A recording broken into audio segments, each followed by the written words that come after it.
Samahan niyo po akong i-repair itong automatic Samsung washing machine. Ang problema po nito ay hindi mapasok ang tubig kaya hindi po magamit.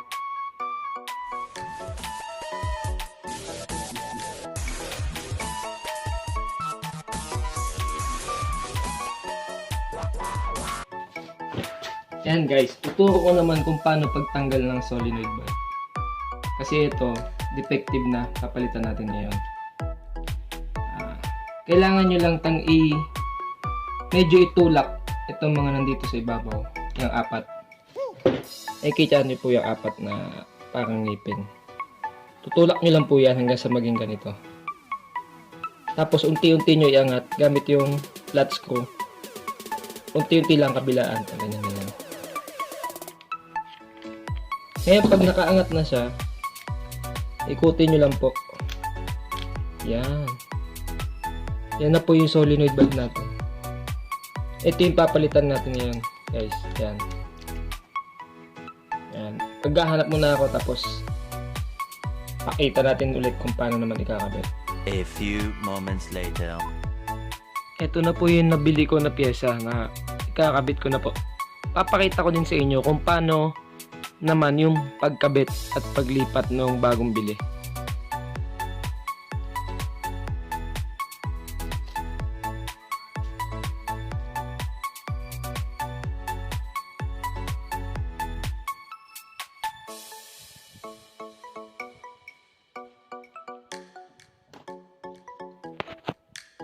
Sa pagtanggal po, gumamit lang ng maliit na flat screw at sikwatin paangat para umangat yung ating solenoid valve.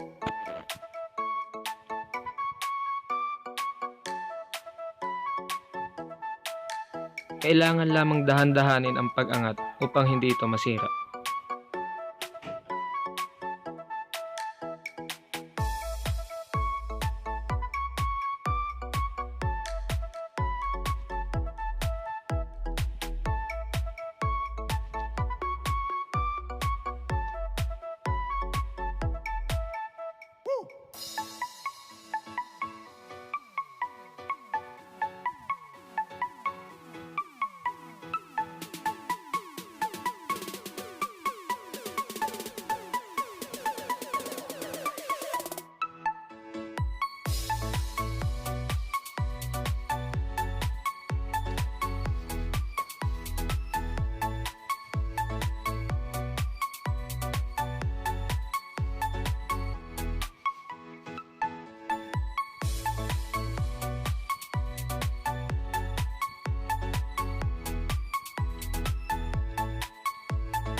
Siguraduhin na malinis ang loob bago natin ibalik.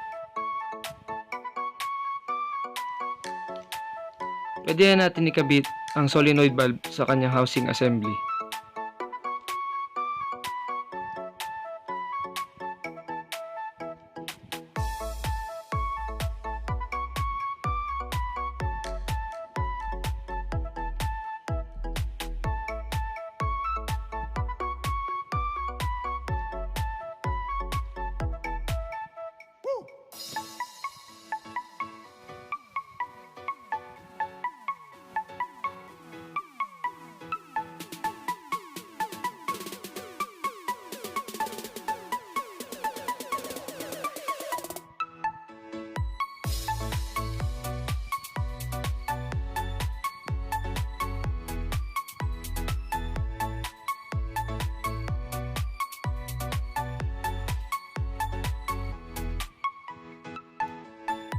Ngayon naman ay do-double check ko siya gamit ang aking multi-tester.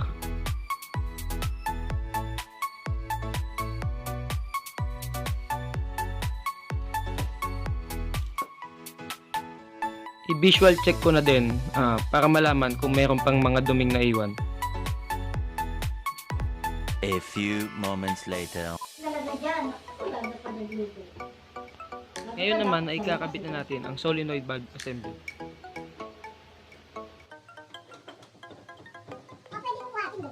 Hindi, okay na dito.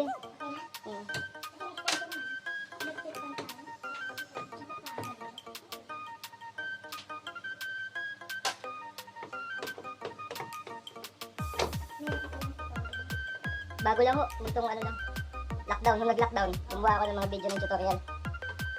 Kaya din nung naglagay ako dyan ng ano, ng repair, kasi nung sinimulan ko, may mga gamit lang ho sa bahay yung pinag-repair ko, ginawa ko ng tutorial. Eh, naubos na eh.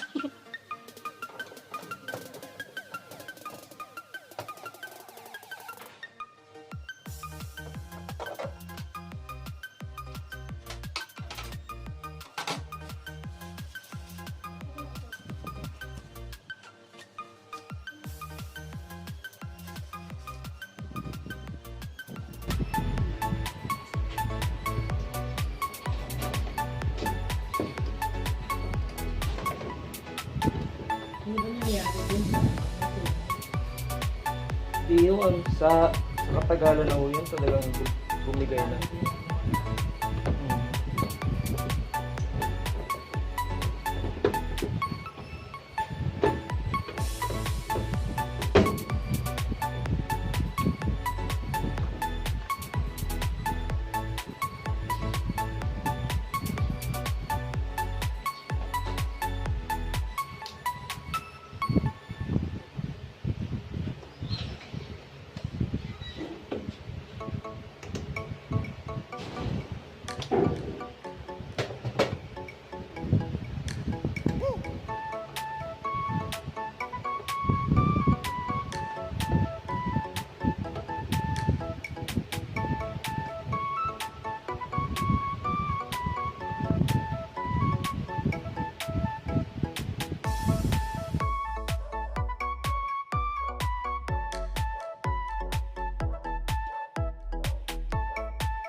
I-check ko po muna kung may water supply para sigurado.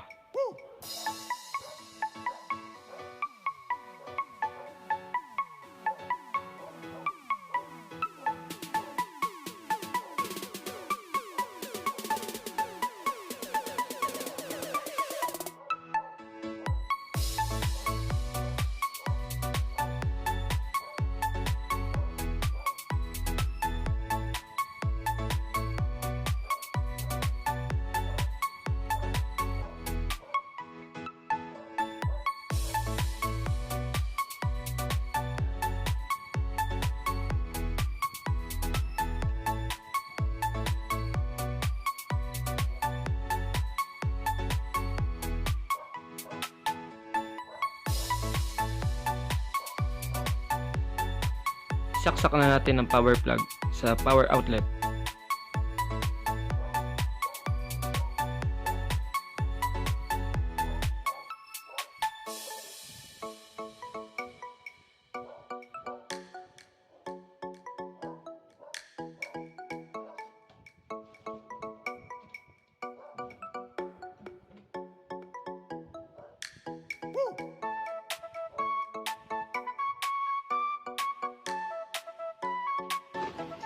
Ngayon ay maaari na natin itong testingin at subukan. Power. Nakabukas ka ba yung tubo? Binukas ko na. Nakabukas na.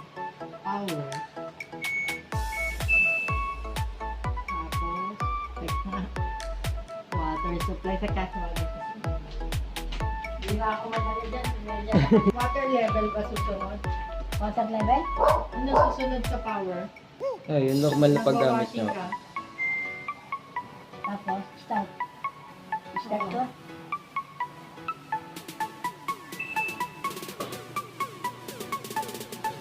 Ayun. Sabi ko na? Ayun na, yun na yung tubig. Wala pa yung seconds. Ay, yun pala yun. Bakit kasi nasira? Overheat? Sa tagal na ho yun. Kaya may lumalabas. Saka sa dami rin ang gumagamit. 4 years pa lang yan.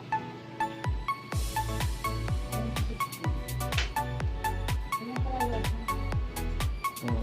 Amin sabi ni Mang Nick, ayaw niya pakailan. Kasi sa electronics. Electrician na tinawag namin. Hmm. Kasi dati na yun.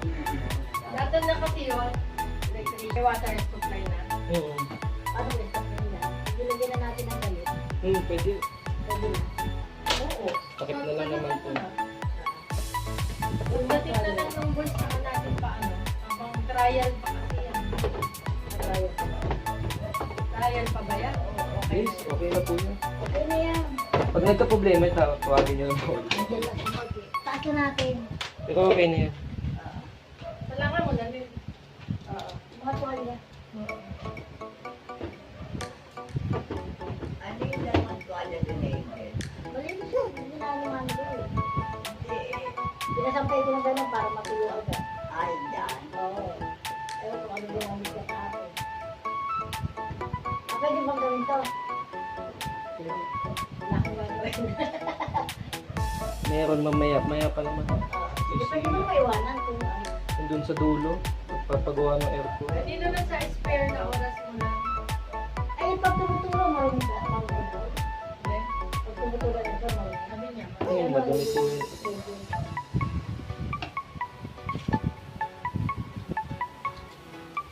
Ate, kulang lang mga tuwalya. May talag mo.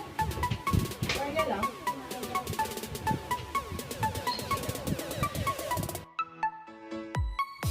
Ayan po, tapos na po ang aking video na kung paano i-repair ang automatic washing machine.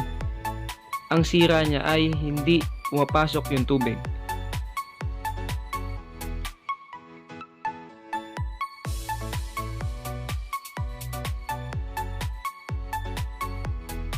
Sana po ay meron kayong natutunan ngayon. Maraming salamat po. Okay na.